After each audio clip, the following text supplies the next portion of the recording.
આવું છું દીકરી સુજાન, આવું છું, તારું મોત ન બગાડીશ. આટલું કહેતા માતાજીએ દોટ દીધી અને આ બાજુ સુજાન બાને ખબર પડી ગઈ. પોતાના રૂવાડા બેઠા થઈ ગયા, હાથ ધ્રુજવા લાગ્યા અને ખબર પડી ગઈ કે માતાજીએ મારી અરજી સાંભળી લીધી છે. માં મારી વારે જરૂર આવશે.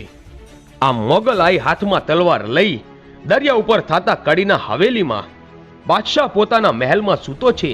ત્યાં ઢોળિયા ઉપર સૂતેલા બાદશાહને એક જ પાટો મારીને માતાજીએ નીચે પાડ્યો. પણ બાદશાહે આંખ ઉગાડીને જોયું, ત્યાં જગદંબાનું ક્રોધે ભરાયેલું મોઢું જોઈ સમજી ગયો કે આ કોઈ સામાન્ય સ્ત્રી નથી, આ તો કોઈ આદ્ય શક્તિ લાગે છે. એટલે પોતે ભાગવા માંડ્યો. આગળ બાદશાહ અને પાછળ મોગલ આઈ ડુંગરને પહાડો વીંધતા, નદીને નાળા ઓળંગતા દોડતા જાય છે. પાછળમાં મોગલ ખુલ્લી તલવાર લઈને દોડતી આવે છે. હવે બાદશાહને બીક લાગી એટલે ભાવનગર જિલ્લા